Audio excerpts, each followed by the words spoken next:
종료주일이라고 하면 예수님께서 십자가를 지시기 위해서 예루살렘 성으로 입성하실 때에 무리들이 종려나무 가지를 흔들며 예수님을 환영하러 나온 데에서 유래한 것입니다. 종려나무 가지를 가지고 맞으러 나가 외치되 호산나 찬송하리로다 주의 이름으로 오시는 이 곧 이스라엘의 왕이시여 하더라. 예수님께서 십자가를 지시기 위해 예루살렘으로 입성하셨지만 무리들은 물론 제자들까지 예수님께서 이스라엘의 왕이 되시기 위하여서 예루살렘으로 향하는 것으로 착각하였습니다. 곧 이스라엘의 왕이시여 하고 찬양한 것은 이것은 결국은 그들의 착각이었지만 이것이 훗날 주님 다시 오실 때에 이루어질 일의 예언이 되어버렸습니다. 오직 주님만이 당신의 잔인하고 처절한 죽음을 각오하시고 가시는 길, 아무도 모르고 말하여도 알지 못하는 그 길, 얼마나 외롭고 두려우셨을까요? 그분은 하나님이셨지만 사람이 되셔서 연약한 육체가 가지는 그 두려움과 외로움을 경험하셨습니다.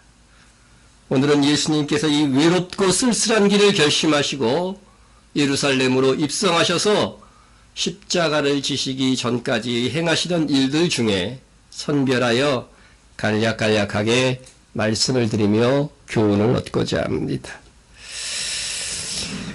예수님은 당신의 공생애 중에 세 번 예루살렘으로 향하셨는데 이제 마지막 세 번째 올라가실 때에는 이제 십자가를 지시는 그 길이었습니다.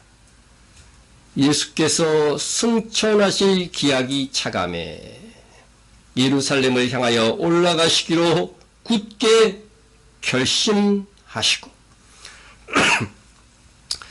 예수님은 오시기 전부터 하나님과의 약속이 있었어요. 그래서 언제 승천할 것이다. 그 기간이 정해져 있었는데 그 기약에 따라서 이제 승천하시기 전에 뭐가 있어야 돼요? 죽으시고 부활하시고 승천하시는 거란 말이죠. 예수님께서 승천하실 기약이 차감해 예루살렘으로 올라가기로 굳게 결심하십니다. 굳게 결심해야 하는 것은 이 길이 가장 인간으로서 수치스러운 십자가의 모멸과 고통을 당하는 길이었기 때문입니다. 아무도 알지 못하는, 제자들조차도 깨닫지 못하는 이 십자가의 길을 가기로 주님은 굳게 결심하셨다. 여러분들은 무엇을 굳게 결심하고 사십니까? 한나 이덴트 여사는 사색이라고 하는 그의 책에서 자기들이 범죄자들을 많이 상담을 해봤다는 거예요. 그러면서 이런 결론을 밝혔습니다. 사람이 악한 행동을 하는 동기는 그의 본래적인 악함의 원인이 있다기보다는 애매함과 우유부단한 데서 기인한다는 겁니다. 이 말의 뜻은 범죄자들이 마음 깊은 곳에는요 선한 마음도 있다는 거죠. 성경적으로 우리의 죄성과 또한 선한 마음이 함께 있는 것과 마찬가지죠. 그래서 마음 깊은 곳에 선을 추구하는 그런 마음이 범죄자들에게도 있었는데 그들이 그 선한 욕망을 선택하지 않고 악의 요구 앞에서 단호하게 거절을 못하는 거예요. 애매한 태도를 취한다는 거죠. 그러다 보면 점점 그 선한 열망은 사그라지고 그 악한 욕망들에 무디어져 가지고서 점점 악해져 간다고 하는 것입니다. 그래서 결국은 그 사람들이 자유를 잊어버리는 거예요. 자유. 여러분, 자유라고 하는 건 뭐죠? 법의 테두리 안에서 누리는 것이 자유죠. 그죠? 법을 떠나면 어떻게 돼요? 방종이라고 그러는 거죠. 예? 그러니까 이 사람들이 악한 요구 앞에서 법을 어기면서 이렇게 살게 되니까 결국은 자유를 잃어버리는 거예요. 그것의 시초가 뭐예요? 단호한 거절이 없어서 애매모호한 삶의 태도가 점점 무디어진 양심이 되어갔다고 하는 것입니다. 이 상담에 대한 분석이 범죄자들뿐만 아니라 일면 우리에게도 나타나고 있지는 않습니까? 성실하고 부지런하고 싶죠. 선하게 살고 싶죠. 말씀대로 살고 싶죠. 기도하고 싶죠. 하나님께 충성하고 싶죠, 여러분. 예. 그런 마음조차 없습니까? 예? 그럼 정말 벌써 무디어진 거죠. 예. 그런데 그 마음에 있는 것을 굳게 결심하고 시행하지 못하다 보면 마음의 열정이 점차 시들해져서 미지근한 그리스도인으로 살아도 아무렇지도 않게 된다는 것입니다. 오히려 충성을 다하고 열심을 내는 교우를 보면 나중에는 광신차처럼 보여. 아우, 저렇게 열내면서 꼭 믿을 필요가 있는가? 예?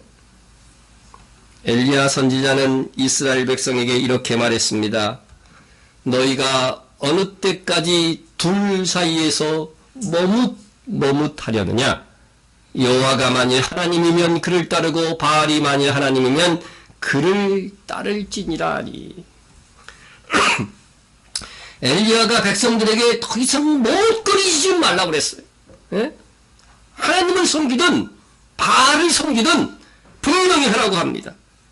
오늘날로 하면 철저히 믿음 생활하든지 세상을 따라 살든지. 예? 제가 이렇게 얘기합니다. 여러분 신앙생활 하면 제대로 하세요. 그렇지 않으려면 아예 교회 나오지 마. 아주 무서운 말이죠. 이 엘리야가 했으니까 그래도요 이렇게 있지. 제가 하면은 시험 받을 일이죠. 예? 그랬더니 백성들의 반응이 무엇입니까? 백성이 말 한마디도 대답하지 아니하는지라. 예, 이제부터라도 하나님만 섬기고 신앙생활 하겠습니다. 그랬으면 얼마나 좋았을까요? 엘리야는 참 서운했을 것입니다. 외로웠을 것입니다. 엘리야의 간절한 공고에도 백성들은 여전히 머뭇거리고 있는 것입니다. 강단에서 아무리 촉구해도 계속 머뭇거려. 예? 여러분 머뭇거리고 있는 분들 아직도 확신이 서지 않습니까? 머뭇거릴 시간이 없습니다. 단 한 번뿐인 인생이기 때문에 그렇습니다. 더욱이 우리는 마지막 시대를 살고 있습니다. 예? 하나님께서 나에게 원하시는 것을 아직도 몰라서 머뭇거리고 있는 것입니까? 서성이지 말고 옳다고 깨닫는 것이 있으면 이제는 행동하는 성도가 되어야 됩니다. 그렇게 말씀대로 해갈 것을 굳게 결심하면 거기서 바로 뭐가 나오냐면 자유함이 나오는 거예요. 예? 그런데 굳게 결심하지 못하면 우리 안에서 역사하시는 성령의 소원과 상충되기 때문에 영적 스트레스가 자꾸 쌓이는 거예요. 우리 안에서. 예? 한 정신과 교수가 그런 말을 했더군요. 김정일 교수라는 분인데 거절해야 할 일을 거절하지 못하는 사람은 스스로 스트레스에 시달린다. 이렇게 말합니다. 그리고는 막연한 적개심까지 갖는다는 겁니다. 이런 거죠. 분명히 거절해야 되는 일입니다.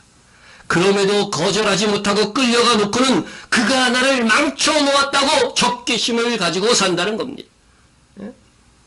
사실은 자기가 거절하지 못한 것에 대한 책임을 지려 하지 않고 오히려 나를 이렇게 만든 그 사람에 대한 분노를 가지고 산다는 거죠.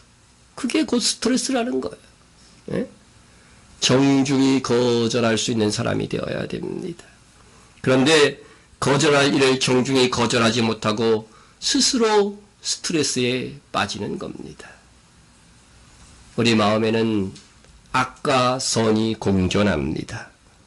그리스도인의 마음에서 성령께서 일으키시는 선한 욕구와 죄성이 함께 있다고 하는 것입니다. 그리스도인이라도 분리할 수 없는 죄성이 있기 때문에 우리는 여전히 죄인입니다. 하나님의 법정에서는 의인이지만 우리가 주님 오실 때까지는 여전히 지성이 있기 때문에 또한 죄인인 것입니다. 예? 그러나 하나님께서 창조하신 이 선한 심성이 완전히 사라지지 않았어요. 그대로 또한 남아있는 겁니다. 죄성과 성령의 역사는 완전히 상반되기에 우리 마음 안에는 이 둘의 충돌이 있습니다. 예? 그리스도, 정상적인 그리스도에 하면 그래서 무엇이 옳고 그른지요? 대부분 다 압니다. 예? 육체의 소욕은 성령을 거스리고, 육체의 소욕이 뭐겠어요? 죄성이에요. 죄성이 성령을 거스리고, 성령은 육체를 거스르나니 이 둘이 서로 대적함으로 너희가 원하는 것을 하지 못하게 하려 함이라. 예? 우리가 원하는 것을 못하니까 뭐예요? 끌려가니까 이 안에서 이 충돌 때문에, 그죠? 이 죄성과 성령의 이 소원들이 내 안에서 충돌할 때에 이 그리스도인들은 스트레스를 받아요. 예? 그래서 성령에 충만한 사람이 되어서 이 죄성을 막 덮을 정도가 되면 자유함이 생기는 거고, 육체의 소욕이 커지면 어떻게 돼요? 점점 영적 침체와 마비 상태에 이르는 겁니다. 예? 주께서 십자가를 지시기 위해 가시는 길, 하나님과 약속한 이 길이기에 굳게 결심하고 그 길을 가고자 한 것입니다. 우리도 십자가의 길을 굳게 결심해야 합니다. 예?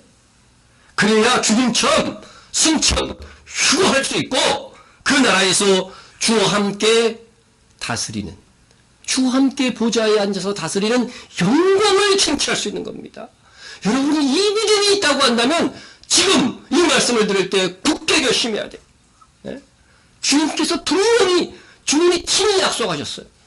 이기는 그에게는, 굳게 결심하고 이기는 그에게는 내가 내 보좌에, 누구의 보좌요?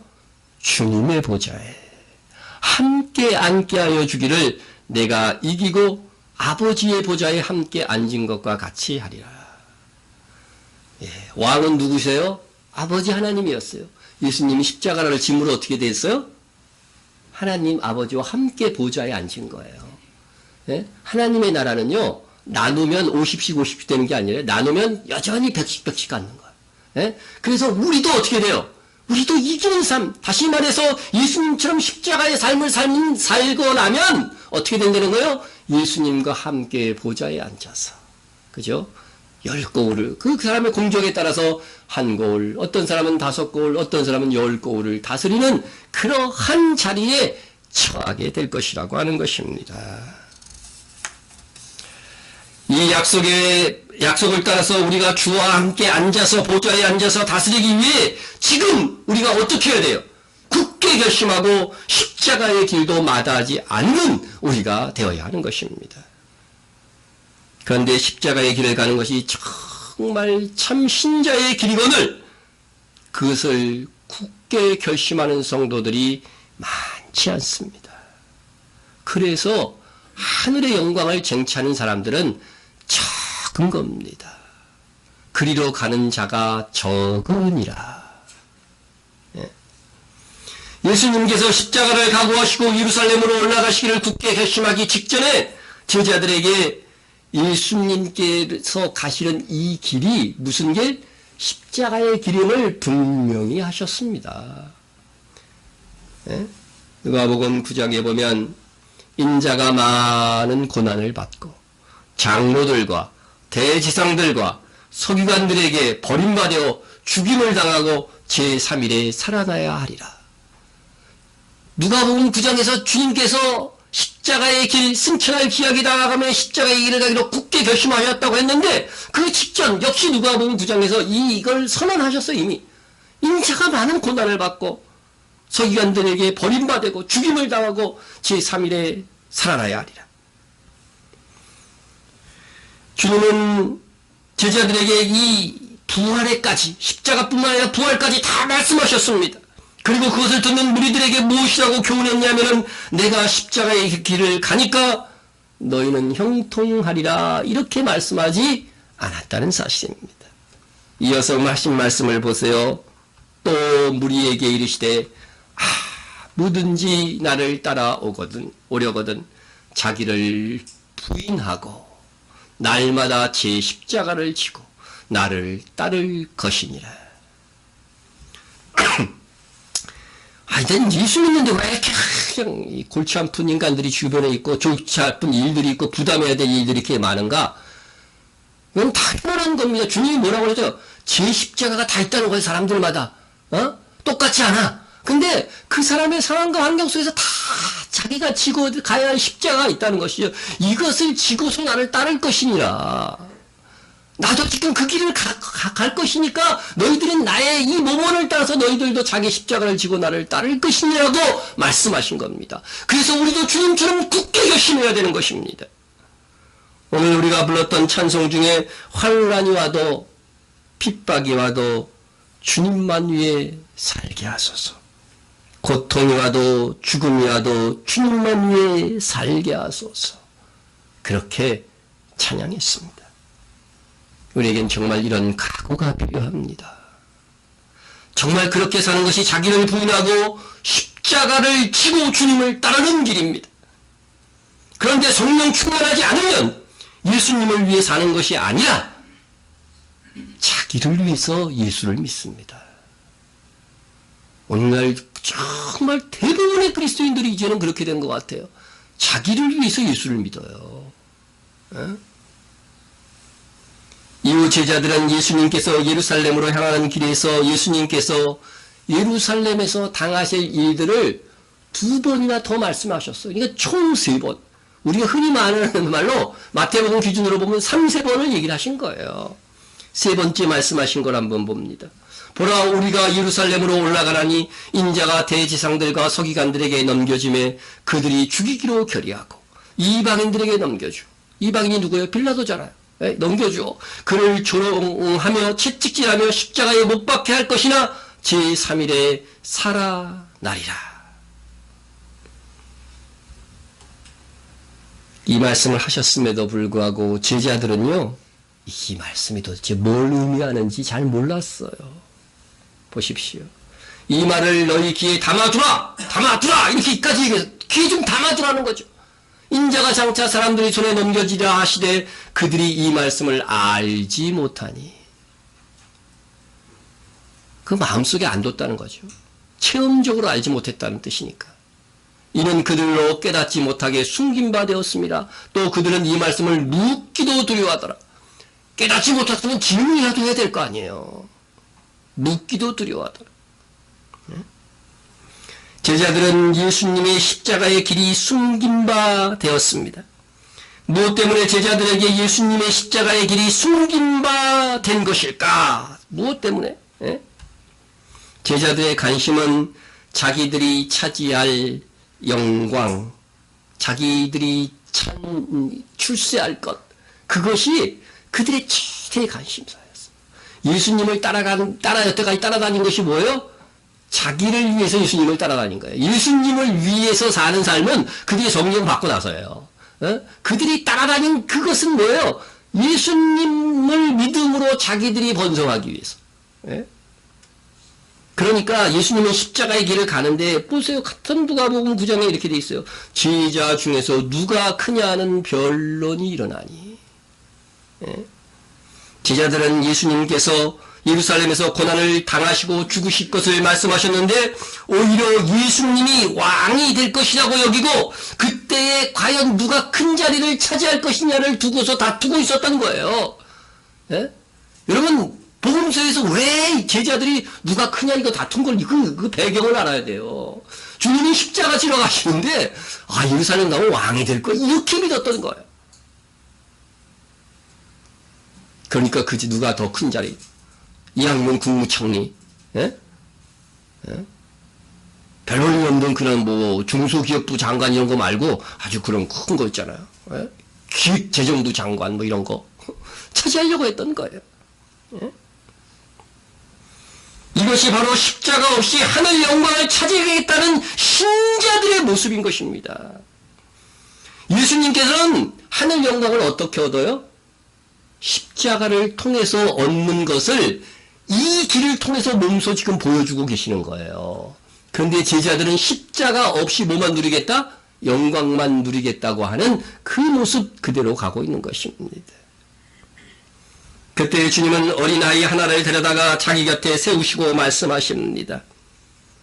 누구든지 내 이름으로 이런 어린아이 하나를 영접하면, 곧 나를 영접하며, 여러분 어린이를 두고 이렇게 말씀하신 이 성경의 배경을 이해하면서 이 성경을 읽으면요 훨씬 더 풍성하게 이해할 수 있어요.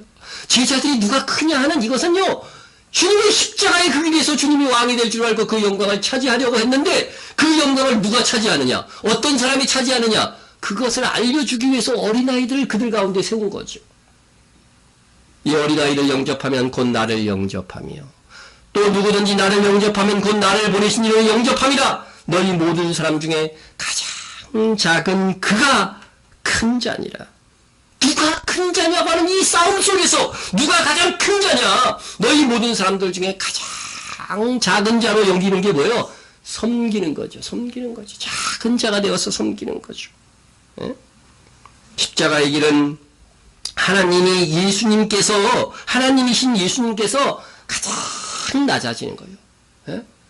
에베소에 보면 죽기까지 순종함이라. 이것을 예수의 마음은 겸손인데 한마디로 해서 그 겸손의 최고의 절정을 뭐라고 말씀하냐면요, 죽기까지 순종함이라. 그래서 가장 겸손, 예수님의 겸손이 극치로 나타난 것이 바로 십자가라고 하는 것입니다.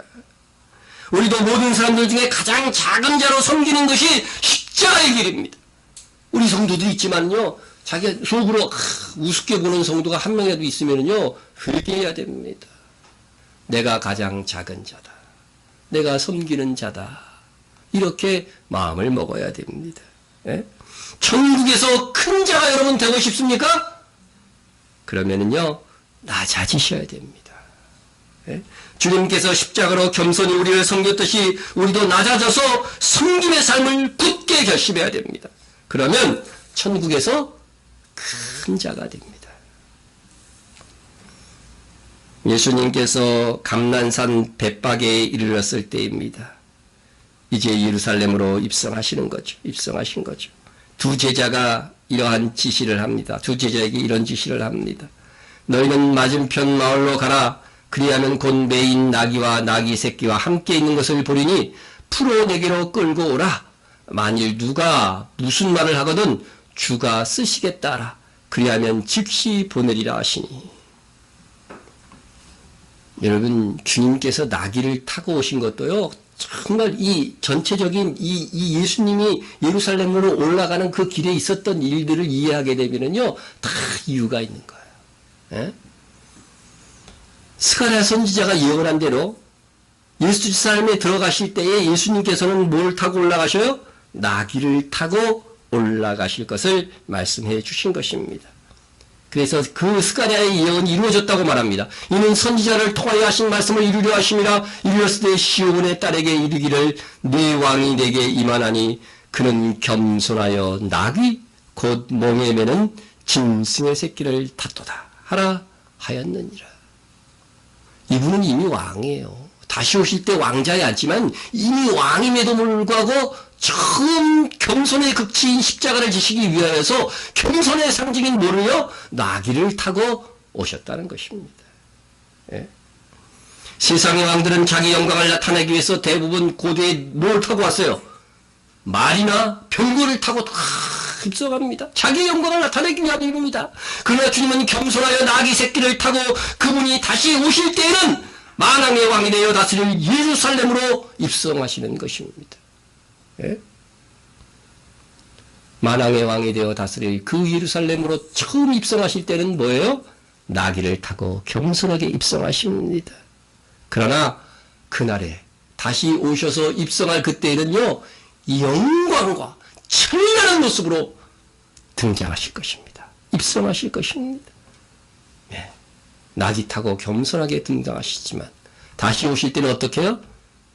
만왕의 왕으로 천군 천사와 함께 천만 성도와 함께 예루살렘으로 입성하실 것입니다. 예. 그것이 우리에게 주는 교훈이 있습니다. 처음 오셨을 때는 겸손으로 사셨습니다. 그 겸손의 절정은 십자가로 그의 백성을 섬기는 일이었습니다. 그러나 다시 오실 때는 자기 영광의 권세를 마음껏 드러내시며 만왕의 왕으로 오십니다. 처음 오셨을 때는 겸손, 섬김, 고난, 십자가였습니다. 그러나 다시 오실 때는 최고의 권세와 영광입니다. 우리가 여기서 배워야 될 교훈이 이것입니다. 예수님처럼 우리도 처음 세상, 우리가 내세가 있다고 그러잖아요. 그러나 우리가 처음 세상은 이 땅을 살아갈 때 겸손히 살아가야 되는 거예요. 십자가를 각오하고 섬김과 충성의 길을 가야 합니다. 그러면 주님 다시 오실 때에 우리의 다음 세상이 전개되고 있는데 그때 어떻게 된다는 거예요? 우리의 겸손과 우리의 수고와는 비교될 수 없는 주님의 영광과 즐거움에 참여하여 다스리는 자가 될 것이라고 하는 것입니다. 여러분 정말 이 교훈을 믿습니까? 믿으면 이 땅에 살 때 어떻게 살아가야 될지 답이 나온 거죠. 이러한 삶을 굳게 결심해야 되는 거예요. 예? 이론적으로만 알아서는 안 되는 겁니다, 이거.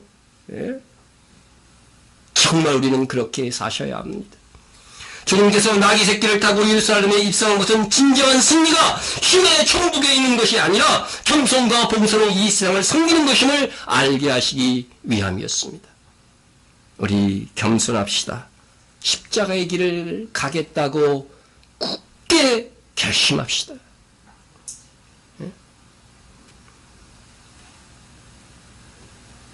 대박 맞아라, 복 받아라는 아멘이 큰데 십자가의 길을 가자고 굳게 결심하자고 그러니까 뭐 아멘도 간신히 그냥 들릴 듯 말. 이런 십자가의 길을 결심하면요, 주님 오시는 그날에 칭찬받고 천사들과 사람들 앞에서 더욱 빛나는 우리가 될 것입니다. 예. 예수님께서 나귀 새끼를 타고 예루살렘에 들어오십니다. 대부분의 사람들이 그들이 겉옷을 펴고 어떤 사람은 나뭇가지를 베어 길에 펴고 종려 나무를 흔들며 예수님을 환영하였습니다.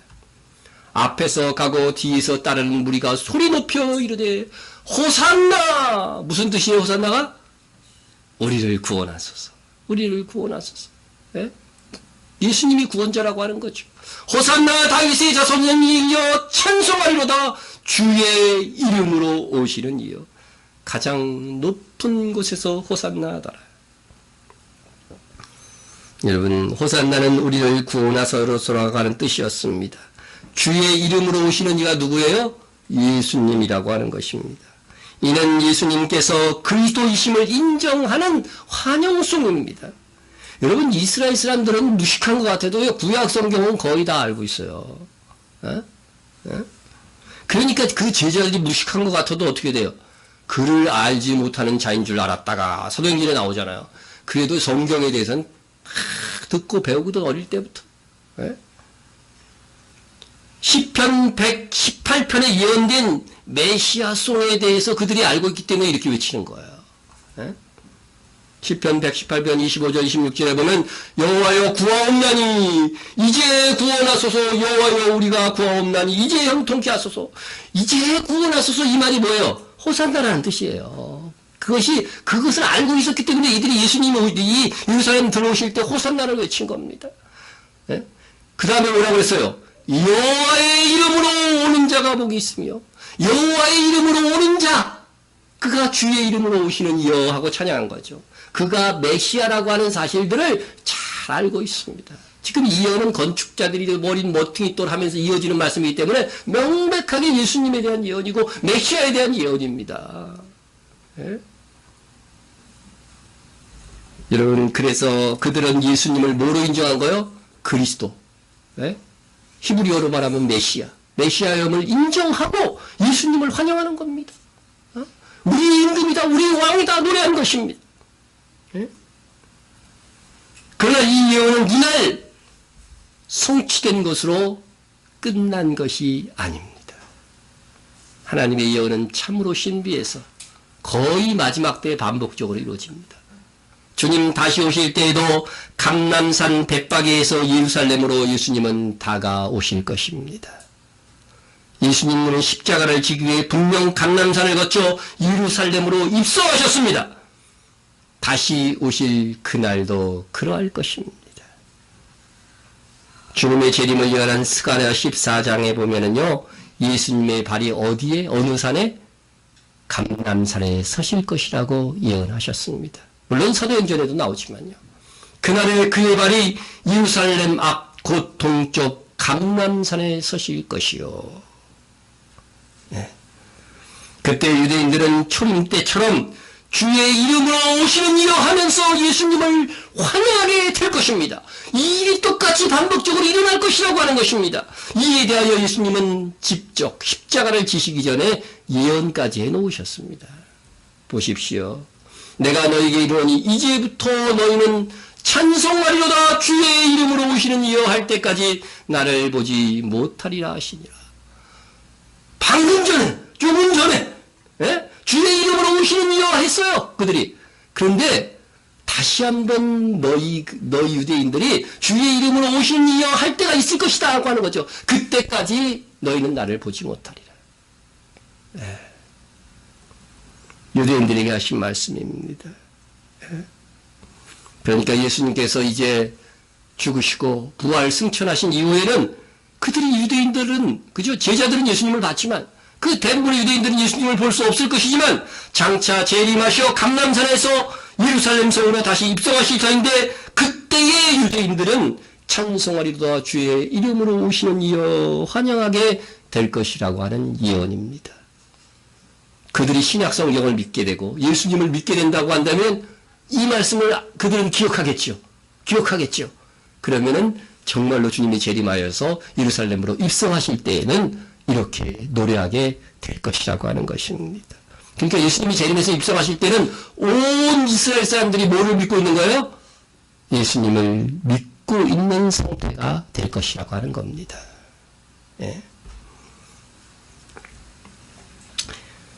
그렇게 예수님을 환영했던 그 당시 유대인들, 2000년 전의 유대인들은요, 환영은 했지만 예수를 그리스도로 확실히 알지 못했어요. 확실히 알지 못했어요. 그도 그럴 것이 그들이 예수님이 왕이 될 줄 알았어요. 그래서 다 왕이 될 것이라고 환영을 했잖아요. 예? 그런데 예수님께서 정말 왕이 되어서 식민지의 이 상태를 벗어나 로마를 쳐부시고 말이에요. 이스라엘 독립하고 이스라엘 중심의 세계 만국을 다스리는 그 구약성경의 예언이 이때 다 이루어지는 줄 알았던 거예요. 근데 성경을 잘 알아야 되죠. 성경에는 두 가지 예언이 있어요. 메시아에서. 그죠? 그렇게 만왕의 왕이 되어져 갖고 다스릴 것이라고 하는 예언도 있지만 또 뭐가 있어요? 이사야서 53장처럼 어떻게 돼요? 오늘 우리 부른 찬송처럼 십자가를 지시고 죽어가시는 예수님. 그죠? 예? 우리를 죄를 위하여서 우리를 대신해서 대속하실 그리스도에 대하여서 분명히 예언되어져 있고 그들이 매일같이 어린 양을 잡아갖고 속죄의 제사를 드렸던 것이 바로 메시아가 오시면 그 역할을 할 것이라는 것들에 대해서 이해가 없었던 거예요. 두 가지 예언 중에서 먼저 오셨을 때에는 겸손과 십자가를 담당하시고 두 번째 오실 때에야 진짜 만왕의 왕이 되어서서 온 세계 만방을 다스릴 것에 대한 이해가 없었던 것이죠. 그들은 당장 지금 식민지화되어 있었기 때문에 구약의 예언대로 와셔서 이스라엘의 왕이 될 것이로만 그것만 생각했던 것입니다. 그러나 그들은 예수님께서 체포되시고 십자가에서 죽으시자 그들은 실족하고 말았다는 것입니다. 여러분 말씀을 정확하게 알았으면요 실족하지 않았을 것입니다. 오늘날도 마찬가지입니다. 오늘날도 마찬가지입니다. 말씀을 정확하게 알면 실족하지 않습니다. 예? 주님이 다시 오시는 날에 10편 18편의 메시아 환영송이 온전히 성취될 것입니다. 그분이 진정 만왕의 왕이시며 구원자이시며 주님의 이름으로 오시는 이시라고 하는 것을 확신하고 환영하게 될 것입니다. 그래서 다시 오실 예수님을 환영하는 이 날이 하나님께서 정하신 최고의 기쁨의 날이 될 것입니다. 예?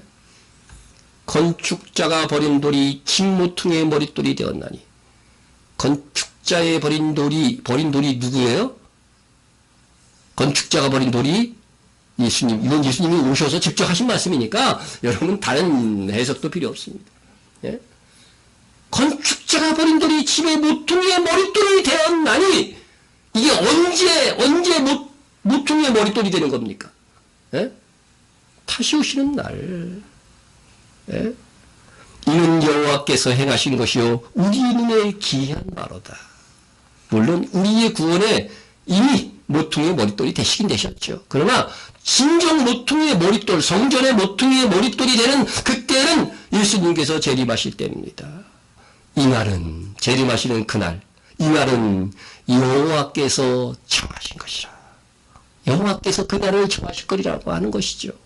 이 날에 우리가 즐거워하고 기뻐하리로다. 예?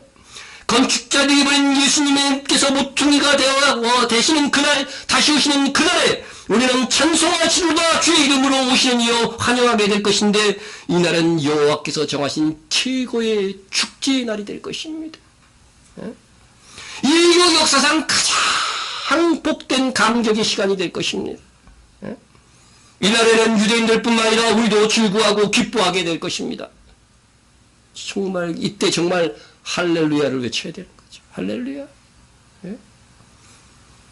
그러나 주님께서는 당신께서 다시 오실 때에 유대인들이 예수님을 믿고 찬송하리로다. 주의 이름으로 오시는 이여 환영할 때까지 긴 세월 동안에 있을 일도 함께 말씀해 주셨다고 하는 것입니다. 이른 아침에 성으로 들어오실 때에 예루살렘으로 이제 들어오신 거죠. 시장하신지라 길가에서 한 무화과 나무를 보시고 그리로 가사 잎사귀밖에 아무것도 찾지 못하시고 나무에게 이르시되 이제부터는 영원토록 내가 열매를 맺지 못하리라 하시니 무화과 나무가 곧 마른지라. 그런데 우리가 여기서 알 것은요, 마가복음을 참조하면 이때는 무화과 나무의 열매가 열릴 때가 아니었다는 사실이에요. 예수님께서 무화과 나무 열매가 없어서 나무를 저주했는데 이때는 무화과 나무 열매가 열릴 때가 아니라고 되어 있다는 거예요. 멀리서 잎사귀 있는 한 무화과 나무를 보시고 혹 그 나무에 무엇이 있을까 하여 가셨더니 가서 보신즉 잎사귀 위에 아무것도 없더라. 이는 무화과의 때가 아님이라. 무화과, 열매 열릴 때가 아니라는 거죠. 과실이 열릴 때가 아니라는 거죠. 그런데 열매가 안 열렸다고 예수님이 어떻게 해요? 그 나무를 저주하셨으니, 안 믿는 사람이 성경 읽으면 어떻게 생각할까요? 주님 성격 괴팍하시다. 그래서 예수님을 안 믿게 되었다는 무신론자들도 있어요. 슈바이처도 뭐라 그랬는지 아세요? 예수님이 십자가 질 것 때문에 정신이 왔다 갔다 했다. 이렇게 기록해놨더라고요. 무화과 때가 아닌데 무화과 열매가 없는 것은 당연한 것인데 예수님께서 왜 그 무화과 나무에게 열매를 구한 것일까? 예수님이 바보가 아니신데 완전하신 분이신데 그것은 우리가 이제는 알죠. 이제는 압니다. 무화과 열매는 봄철에 열리는 파게라고 하는 열매가 있는데 이는 상품성이 없어서 이것을 따다가 파는 사람은 아무도 없어요. 아무도 없습니다. 다만 정말 극한 가난 속에 있는 가난한 사람들이 어떻게 돼요? 이거라도 따먹게. 너무 배고픈 사람들이 진흙 이렇게 해가지고서 그거 애들이 먹게 하는 거 애기들이 막 진흙 먹고 있더라고. 그걸 과자로 이렇게 딱딱하게 해가지고서 그 씹어 먹는 걸 봤어요. TV에서. 막 그런 식이죠. 가난한 사람이 정말로 이 파게, 아무 맛도 없는 이 파게라고 하는 이 열매를 무화과 나무에서 따서 먹는 거죠. 따서 먹는 거죠. 그리고 여름에 열리는 열매가 진짜 본 열매인데 태어난데 우리가 흔히 맛보는 그 열매. 그것을 여러분 먹으면서 이게 태어나구나. 그래서 좀 먹으세요.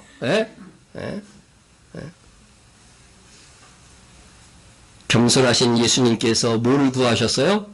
파게라고 하는 무화과 나무 열매를 구했으나 없었던 것입니다. 무화과 때가 아닌 거죠. 태나의 열매가 열릴 때가 아니라는 거예요. 그 말은. 그런데 예수님께서 구한 것은 태나가 아니고 파게였던 것이죠. 파게. 그러면은 그렇다고 해서 무화과 나무 열매가 좀 파게가 안 열렸다고 해가지고서 저주하실 것 같지는 없지 않았는가? 그렇게 또 생각하시는 분이 있더라고요. 그래서 그것도 설명을 좀 드려야 돼요. 여러분 신기한 것은 이 무화과 나무는요. 파게라고 하는 열매가 안 열리면 뭐도 안 열려요? 태나도 안 열리는 거예요. 이 맛없는 파게, 상품성 없는 이 파게라는 나무 열매가 열려야만 그것을 따주었을 때 그 자리에 뭐가 열려요? 태나의 열매가 열리는 거예요. 그러므로 파괴라고 하는 열매가 열리지 않았다고 한다면 이건 이 나무는 뭐예요? 과실수인데 땅만 차지하고 땅만 버리는 거예요. 그러니까 주인에게도 이 나무가 말라버려야 뽑아내기가 좋잖아요. 주인에게도 좋은 거예요. 마르게 하신 거는요. 예? 예? 예수님이 선을 행하신 거예요. 예? 그래서 빨리 뽑아내고 거기에 또 다른 정말 열매가 열리는 과실수를 심는 것이 정말 주인이 해야 될 일이라고 하는 것입니다. 그러므로 예수님께서 파괴라는 열매가 열리지 않는 무화과나무를 저주하여 말라버리게 하신 것은 아주 잘하신 일이고 주인에게도 좋은 일이다. 그런데 이 사건이 왜 성경에 기록되어 있는가? 그쵸? 예? 그냥 읽고만 넘어가면은요, 여기서, 예수님이 그런 일 하셨네? 그러면 뭐하러 우리가 성경을 읽습니까? 그쵸? 예? 무화과나무는 뭘 가리켜요? 이스라엘을 가리킵니다. 그 당시의 이스라엘. 그 당시의 이스라엘. 못목을 과실이 열린 파괴의 열매를 또 없었던 이스라엘을 가리키는 겁니다. 예? 예? 그러니까 테라의 열매는 불가능한 거죠. 그들은요, 예수 그리스도를 믿고 정말 구원 얻을 이스라엘이 아니라고 하는 거예요. 예? 신구약 성경에서 나무를 사람에 비유하는 일은 참 많죠. 예수님도 자신을 뭐라고 그랬어요? 나는 포도나무요. 비유하잖아요. 포도나무. 예? 구약에도 보면 뭐 가시나무도 뭐 또 그런 또 비교하는 게 많이 나와요. 요람이라고 하는 사람이. 예? 여러분 무화과나무가 말랐다고 하는 것은 이 시대의 이스라엘에 대한 회복이 없을 거라고 하는 거예요. 이스라엘이 지금 식민지 상태잖아요. 그죠? 식민지 상태였기 때문에 독립국가로 회복되는 그 일이 없을 거라고 하는 거예요. 예? 예수님이 무화과나무를 저주한 것처럼 이스라엘 자손은 그 살던 땅에서 어떻게 돼요? 뽑혀질 것이다. 말르니까 당연히 주인이 뽑아내는 거와 마찬가지로 뽑혀져서 없어질 것이라고 하는 것입니다. 예? 예수님의 제자들이 그토록 그 당시에 그들이 살았을 때 사모했던 것이 뭐냐면 이스라엘의 회복이었어요. 이스라엘의 회복. 그 이스라엘의 회복이라는 것은 독립국가. 로마에서 벗어나 독립국가가 되는 것이었어요. 그래서 예수님께서 승천하시기 직전 마지막까지 물어본 것이 뭐였어요? 그들이 모였을 때 예수께 여쭈어 이르되 주께서 이스라엘 나라를 회복하심이 이때니까. 이스라엘 나라의 회복. 우리가 일본에게 이렇게 했을 때 어떻게 해요? 나라의 독립을 얼마나 원했습니까? 안 원했어요? 안 살아갖고? 예. 기록으로 알잖아요. 기록으로 알잖아요. 친일파도 있었지만 말이에요. 예? 주께서 이스라엘 나라를 회복하심이 이때니까 정상적인 그리스도인이라면 나라의 독립을 원하는 거죠. 예. 그러나 제자들의 질문에 대한 예수님의 대답은 무엇이었습니까? 이스라엘이 회복할 때가 있다 없다? 있을 것이라고 하는 겁니다. 있을 것이라고 하는 것입니다. 언제가 될 것인지는 너희의 알 바가 아니라고 하는 것입니다. 그것은 아버지의 권한 속에 있을 것이라고 말씀하셨습니다. 오히려 예수님께서 무화과나무 이스라엘의 회복이 언젠가 있을 것이지만 그 전에 이스라엘은 완전히 멸망할 것이다. 그리고 나서 회복할 것이라고 하는 것을 말씀하신 겁니다. 예수님 당시 이스라엘 자손은 그 땅에 살고 있었지만 나라의 주권은 로마가 쥐고 있었고 그래서 로마 총독이 예수님을 재판한 것입니다. 그래서 그 시대 사람들은 예수님께서 이스라엘의 왕이 되어 로마를 물리쳐 주실 것을 기대한 것입니다. 그러나 예수님은 오히려 그들이 예수를 믿지 아니한 연고로 완전히 망하고 그 땅에서 황폐해질 것을 말씀하셨습니다. 이에 대해 예수님께서 직접 하신 말씀입니다. 예수께서 성전에서 나와서 가실 때에 제자들이 성전 건물을 가리켜 보이려고 나오니 대답하여 이르시되 너희가 이 모든 것을 보지 못하느냐? 내가 진실로 너희에게 이르노니 돌 하나도 돌 위에 남지 않고 다 무너뜨려지리라. 여러분 비록 로마의 식민지 상태가 있었지만요. 이 성전 하나는 또 멋지게 해놓으시 줘놨거든요. 예? 그때도 완성되지 않았었어요. 예? 그 성전을 가리키면서 이 화려한 성전을 한번 보라고 예수님 앞에 은근히 예수님 앞에 지가 진 것도 아닌데 막 자랑하려고 그랬던 거예요. 예? 그랬더니 예수님께서 뭐라고 하십니까? 돌 위에 돌 하나 남기지 아니하고 다 무너뜨리라. 이 성전을 얼마나 화려하게 졌던 이 벽돌을 쌓을 때 뭐를 쌓을 때 돌을 쌓을 때 그 그 사이에 우리 모르터라고 그러죠. 그것에 금을 넣은 거예요. 금을 넣은 거예요. 그러니까 그 금을 가지려고 로마 병정들이 이 성전 무너뜨릴 때요. 그 벽돌 하나, 돌 하나하나 그 사이를 다 깬 거예요. 그러니까 돌 위에 돌 하나가 안 남게 된 거죠. 주님의 임무는 그렇게 치밀하게 이루어진 것입니다. 왜 성전이 무너지고 하나님께서 아브라함과 그의 자손 이스라엘에게 허락한 그 땅이 황폐하게 되는 것일까? 예수님은 그 이유에 대해서도 분명하게 말씀해 주셨습니다. 너희가 너희 조상의 분량을 치우라. 뱀들아, 독사의 새끼들아, 너희가 어떻게 지옥의 판결을 피하겠느냐. 정말 신기한 것은요, 하나님께서 이스라엘을 선택했잖아요. 근데 그 이스라엘 안에 누가 있어요? 마귀의 후손, 마귀의 종들이 막 있는 거예요. 그러니까 예수님이 뭐라고 그래요? 뱀들아, 독사의 새끼들이라는 거죠. 예? 마지막 시대도 성경의 요한계시록에 보면 뭐예요? 자칭 유대인이라가 하나 그들은 어떻게 해요? 사단의 회라고 되어 있잖아요. 그러니까 유대인 중에서요, 악한 유대인들이 있는 거예요. 예? 뭐 로스차일드나 이런 사람들은 뭐 이스라엘 독립을 위해서 기여했지만요, 진짜 유대인, 자칭 유대인이라고 하자면 사탄의 도구들이 있는 거예요. 그래서 예수님이 하신 말씀은 너희 조상의 분량을 치우라. 이게 무슨 말일까요? 하나님은요, 어떤 지역이나 어떤 나라를 심판하실 때에 뭐가 있냐면요, 죄를 지어갖고 심판할 정도의 분량이 차야 어떻게 돼요? 심판하시는 거죠. 아브라함의 때에 왜 가나안 땅을 하나님이 안 주셨어요?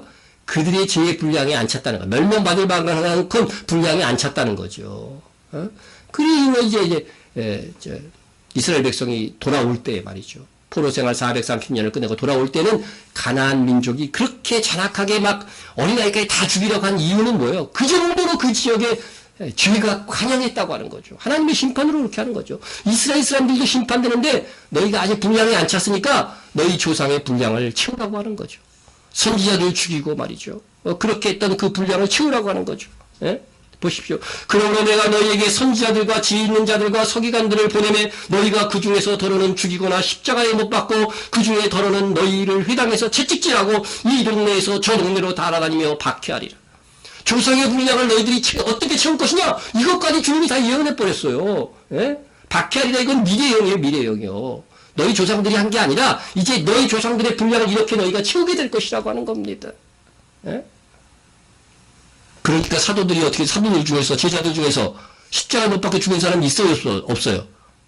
있잖아요. 그러니까 더러 죽이거나 십자가에 못 박고 이 예언이 그대로 성취가 되는 겁니다. 이 동네 저 동네로 따라다니면서 박해하는 거예요. 복음 전하는 이 선지자들을, 사도들을 따라다니면서 박해할 것이다. 예? 사도행전 한번 확인합니다. 데살로니가에 있는 유대인들은 바울이 하나님의 말씀을 베레아에서도 전한 줄을 알고 거기도 가서 무리를 움직여 소동하게 하거나 원정 핍박대예요. 이 동네 저 동네를 다니면서 핍박해서 너희들의 분량을 채우라고 했는데요. 심판의 분량을 채우라고 했는데 정말로 유대인들이 그런 짓을 한 겁니다. 예? 저는 유대인들의 회복을 위해서 기도하고 또 노력하는 지만은 가끔 어떤 유대인들은 자기들이 그렇게 큰 죄를 안 지었는데 과도하게 했다 그런 얘기를 하는데요. 그렇지 않아요. 성경을 보면요, 유대인들은 그들의 죄로 인하여서 그동안 2000년 동안 유리하고 방황하는 그런 고통을 당한 겁니다. 예? 그걸 알고 조상의 죄까지 회개해야죠. 다니엘이 그렇게 했잖아요. 조상의 죄를 회개했잖아요. 회개해야 돼요, 유대인들이요. 예? 이렇게 멸망받기에 합당한 분량을 채우면 그 세대가 이전 조상의 모든 죄까지 합하여 심판을 받게 됩니다. 내가 진실로 너에게 이르노니 이것을 다 이 세대에 돌아가리라. 이 세대에 돌아가리라. 정말 이 세대와 그 세대의 후손들이 어떻게 됐다고 하는 것은 여러분이 잘 알지 않습니까? 예? 주님께서 이 이스라엘의 상황을 한탄하시면서 이렇게 말씀하셨습니다. 예루살렘아, 예루살렘아, 선지자들을 죽이고 내게 파송된 자들 돌로 치는 자여, 암탉이 그 새끼를 날개 아래에 모음같이 내가 내 자녀를 모으려 한 일이 몇 번이더냐. 그러나 너희가 원하지 아니하였도다. 주님께서 품으려고 그렇게 노력했지만 원하지 않았다는 것입니다. 이스라엘이 이 하나님의 종들을 외면하고 죽인 결과로 그들이 이 땅에 어떻게 될 것이라고 했느냐? 그 다음 절에서 이렇게 말씀하십니다. 보라, 너희 집이 황폐하여 버린 바 되리라. 여러분, 이 예언도 선지자들이 한 예언이 있는가 하면요, 예수님이 직접 하신 예언이 있잖아요. 이 예언이 어떻게 안 이루어질 수 있겠어요? 물론 선지자가 한 예언도 다 이루어지겠죠. 그러나 이거는 권위 있는 주님이 직접 하신 예언이에요. 너희 딸이 황폐한 바 되리라. 그리고 나서 하신 말씀이 뭐예요? 다음 구절이, 내가 너희에게 이르노니 이제부터 너희는 찬송하리로다. 주의 이름으로 오시는 이를 할 때까지 나를 보지 못하리라. 이 사건이 있을 때까지 이스라엘 땅은 어떻게 된다? 황폐하게 될 것이라고 하는 겁니다. 이 예언은 완벽하게 이루어졌습니다. 거의 2000년의 세월에 걸쳐 주님이 무화과 나무 이스라엘을 저주하신 것처럼 그대로 되었습니다. 이스라엘은 흩어졌고 그 땅은 황폐하여 버린 바 되었습니다. 사도들 역시 유대인들이었고 복음을 받아들인 일부 유대인들이 있었지만 복음을 전하는 자들을 가장 지독하게 방해한 것 또한 유대인들이었습니다. 이것이 유대인들의 주력이었습니다. 유대인들의 지도자였습니다. 명목상의 지도자들은 다 그 짓을 했습니다. 유대인들이 하나님의 종들을 박해하는 이 분량을 다 채우자 마침내 주님의 예언대로 로마는 AD 70년에 반란이 일어난 예루살렘을 점령하고 성전을 파괴하고 이후 유대인들을 예루살렘에서 완전히 추방하게 됩니다. 예루살렘이 멸망당하는, 그 성이 무너지는, 정복당하는 그때의 그 장면들이 그림으로 그려져서 우리에게 전해지고 있습니다. 완전히 진멸당했습니다. 마지막 예루살렘에서 마지막 사투를 벌렸습니다. 예? 이때 산으로 도망하라고 하는 주님의 예언을 들은 사람들은 어떻게 됐어요? 살은 거죠. 살은 거죠. 그러니까 예수님을 믿지 않는 사람만, 말씀을 모르는 사람들만 다 죽은 거예요. 이때도. 마지막 때에도 똑같은 일이 있을 것입니다. 예? 예? 이스라엘 상징인 메노라, 그죠? 그것이 파괴되었어요. 이것이 얼마나 분명한 역사적인 사실이면 하나님께서 이미 그것을 돌에 새겨서 보여주고 있어요. 예?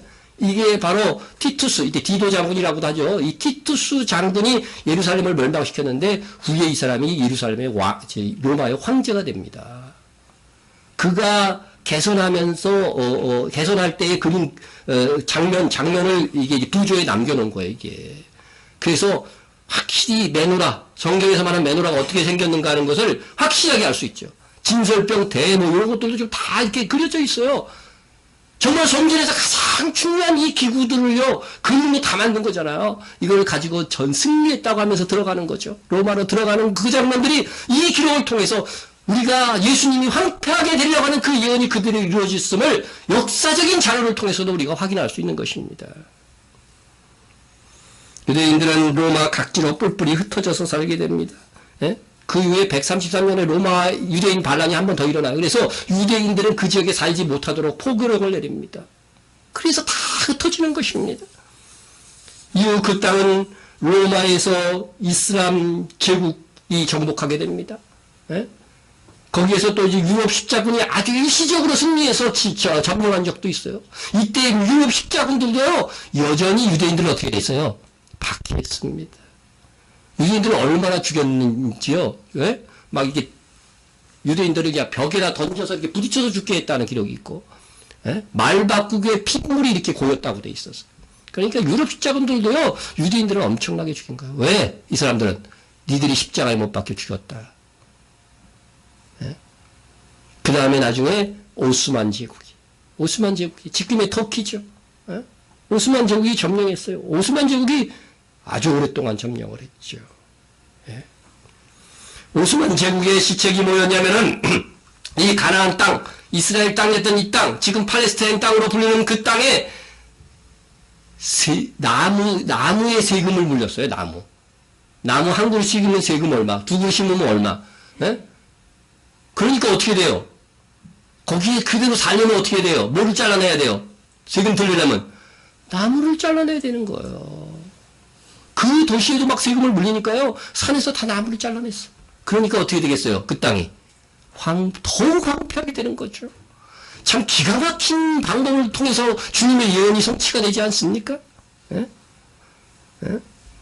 늪지에서는 치명적인 말라리아 균이 번식했고 토양은 수세기 동안 벌어진 상태였습니다. 이 상태에서도 유대인들은 그래도 소수지만, 성경에 보면 시대마다 뭐가 있다고 그랬어요? 남은 자가 있다고 그랬죠. 예? 유대인들도 소수지만 근근히 이 땅을 차지하고 있었는데 오늘날 터키인 오스만 제국의 지배하에서도 약 1000호 정도의 유대인들이 살고 있었습니다. 이 유대인 공동체는 북아프리카와 유럽에서 온 이주민들과 이 땅을 한 번도 떠나지 않았던 유대인들의 후손으로 이루어져 있었습니다. 오스만 제국 초기에는 유대인의 생활이 개선되면서 이 지역으로 이주하는 유대인들이 증가하기 시작했고 18세기 말경부터는 오스만 제국의 지배가 소홀해지면서 갈릴리에 울창했던 살림은 다 없어지고 늪지와 사막이 경작지를 침식했습니다. 그 땅이 점점 사막화됐다는 거죠. 멀쩡한 땅까지도. 1869년 때 이 지역을 여행한 마크 트레이는 그 당시 이 땅의 상황을 다음과 같이 기록하고 있습니다. 이 기록이 남아있는 것은 하나님, 주님의 예언이 명백하게 이루어졌다는 것을 저는 우리에게 보여주는 기록이라고 생각합니다. 예? 목자들이 밤에 양떼를 지키고 천사들이 땅의 평화를, 인류에게 좋은 소식을 하고 노래하던 거룩한 이곳에 살아있는 생명체가 없다. 성경을 알고 이 지역을 한번 방문해 본 거죠. 여행해 본 거죠. 살아있는 생명체가 없었어요. 황폐한 땅, 맹수와 살구머니 숨어있는 여우만이 고독의 침묵 속에 잠을 잔다. 이렇게 시적으로 기록했지만 참 황폐해진 이스라엘 땅을 말하고 있지 않습니까? 예?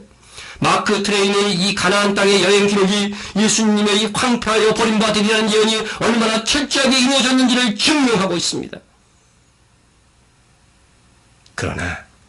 그러나 그렇게 황폐해진 다음에 이스라엘이 회복될 것을 놀라웠게 또한 주님이 예언하셨다는 것입니다.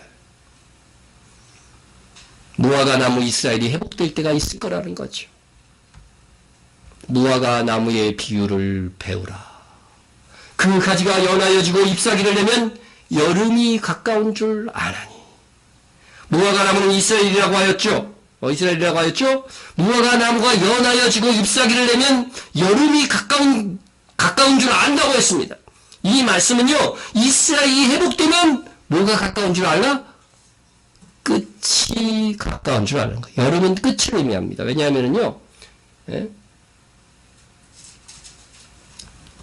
무화과 나무, 우리는 봄, 여름, 가을, 겨울 그러죠. 그죠?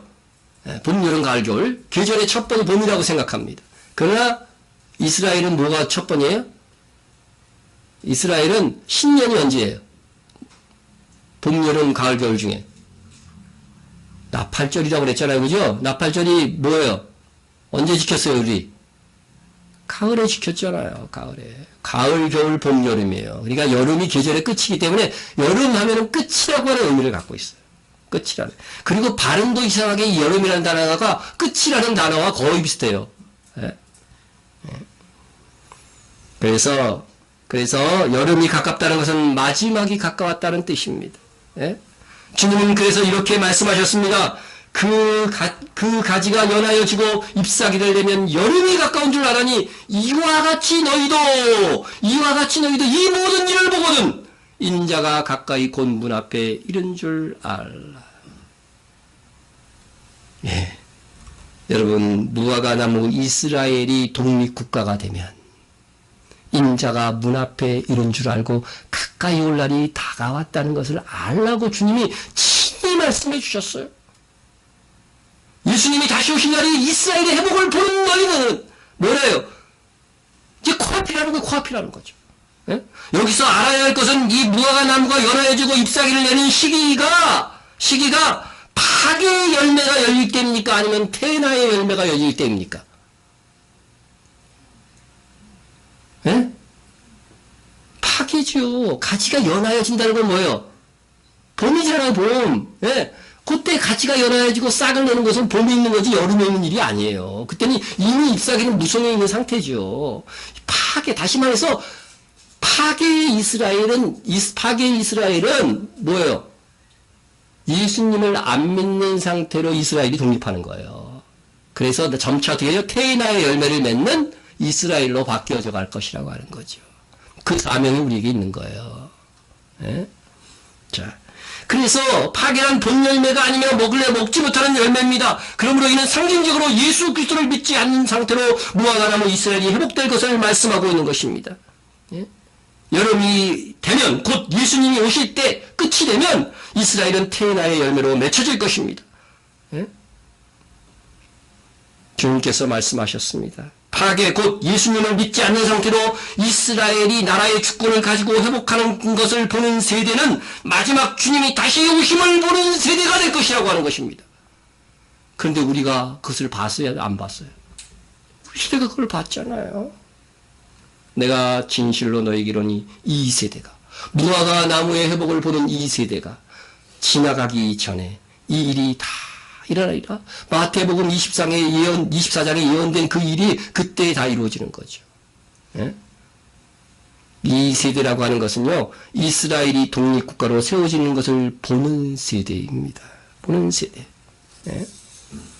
한 세대를 몇 년으로 볼까요? 어떤 목사님은 사람이 강건하면 70이고 강건하면 80이라고 그랬기 때문에 70년, 80년으로 보는데 출애굽기의 그 4대 만에 돌아오는 4세대 만에 돌아오기라 한 걸 보면은 100년으로 보는 게 마땅할 것 같아요. 예? 100년으로 본다면 파괴 이스라엘이 언제 주권을 얻었습니까? 언제 독립국가가 되었습니까? 예? 이스라엘 회복이 언제 이루어졌어요? 파괴로서의 이스라엘 1948년입니다. 그러면 2048년까지가 한 세대입니다. 그때까지는 주님이 오실 것입니다. 유대인들이 처음 예수님이 오실 때 말이죠. 그 수천 년 동안 예언되었던 메시아가 설마 우리 시대에 오겠어? 그렇게 생각하고 있었어요. 근데 기가 막힌 것은 그 세대에 오신 거거든요. 우리도 그렇게 생각했을 때 설마 예수님이 나 살아계실 때 오시겠어? 그건 아니겠지. 그래서 성경과 말씀을 우리 정확하게 보십시다. 문자 그대로 보면 2048년까지는 와야 되는 거고 아무리 늦어도 이스라엘이 예루살렘을 차지한 2067년까지는 오실 것입니다. 왜냐하면 1967년에서야 예루살렘을 차지했으니까. 그러나 파괴로서의 이스라엘로 본다면 1948년이 맞죠. 그래서 2048년까지도 가지 않을 것 같아요. 그 전에 이 모든 일이 다 일어날 것이라고 했으니까. 2048년이면 여러분 몇 살입니까? 계산해 보시고 그때까지 일반적인 수명으로 보아 살아있는 것으로 확신하신 분은 축하드립니다. 그러나 그 세대는 마태복음 24장에 나오는 그때의 큰 환란이 있겠습니다. 창세로부터 지금까지 이런 환란이 없겠고 후회도 없으리라. 이거 어떻게 돼요? 다 겪어야 돼요. 다니엘서 12장에 나온 성도의 권세가 다 깨지기까지니라. 하나님의 외적인 보호하심이 없는 거죠. 핍박을 다 당하고 박해만 받을 뿐인 거죠.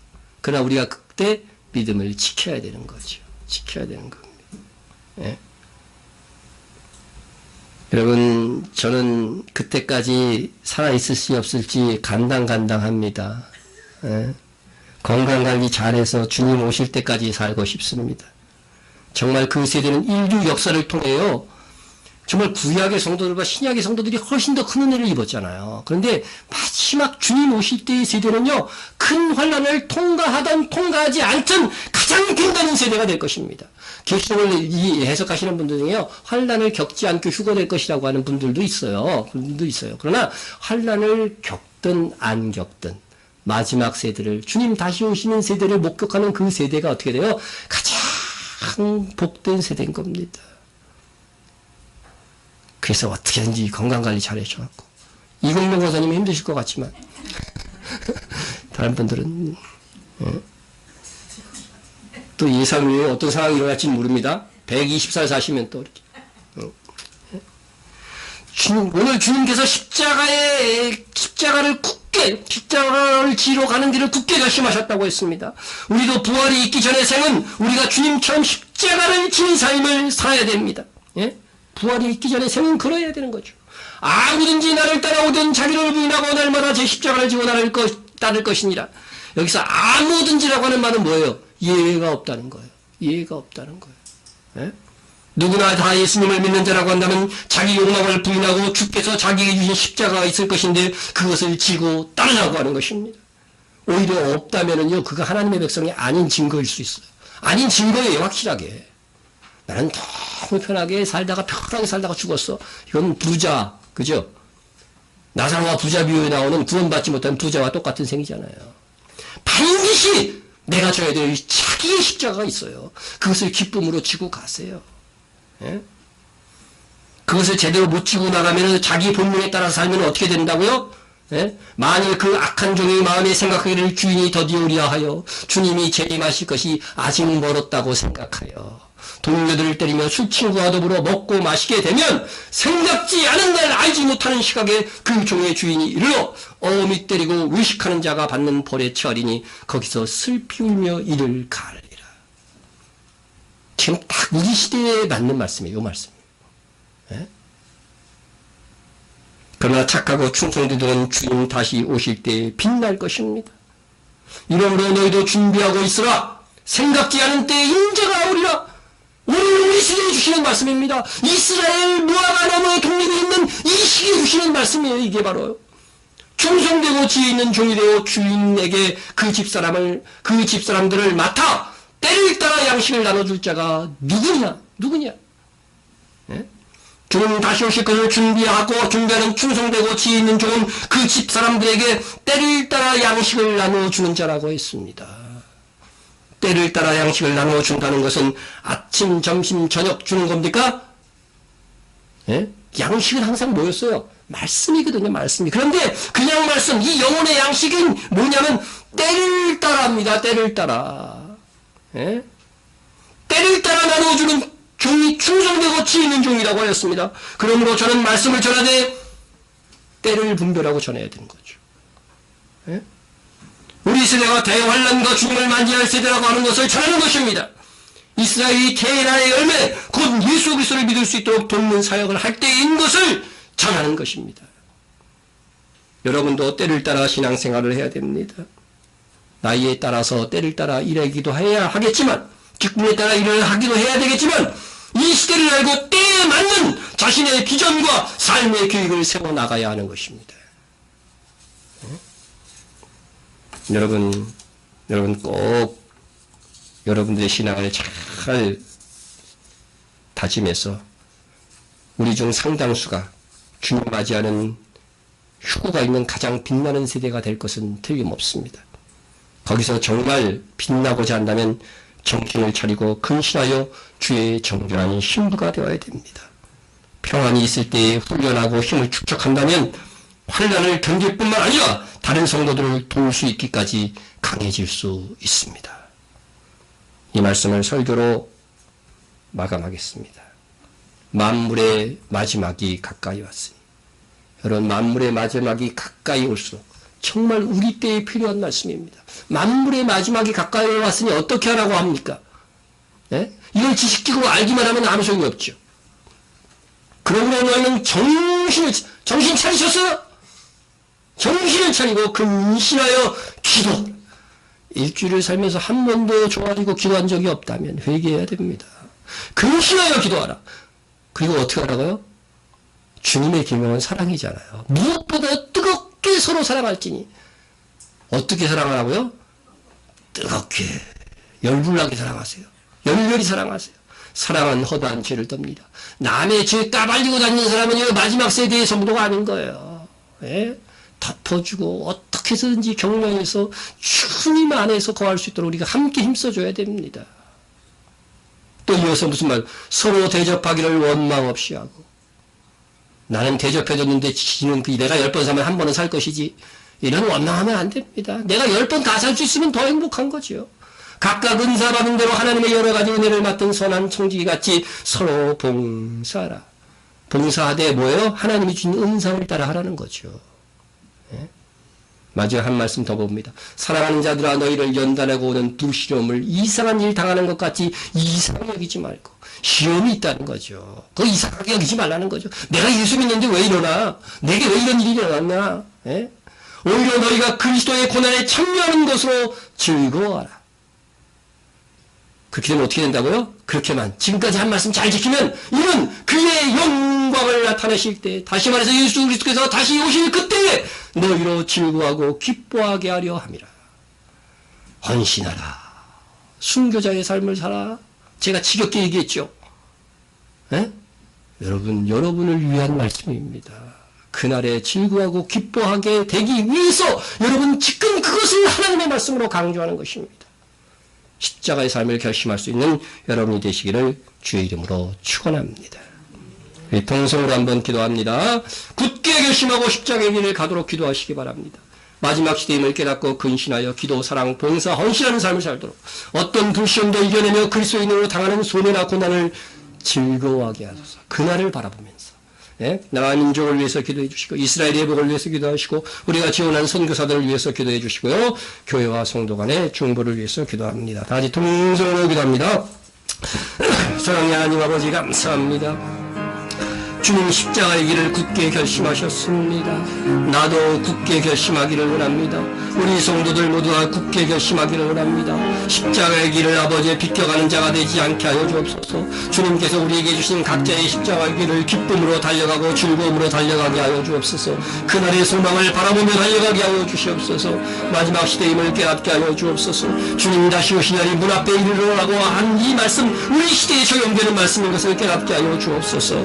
그리하여 기도하게 하여 주시고 무엇보다도 정신을 차리고 근신하여 기도하게 하시고 무엇보다도 서로 뜨겁게 사랑할 수 있게 도와주시고 봉사와 헌신하는 삶을 사는 저희들이 다 되어지고 이름되어지게 하여 주옵소서. 어떤 불시험도 이겨내며 그리스도인으로 당하는 손해나 고난을 즐거워하게 하여 주시옵소서.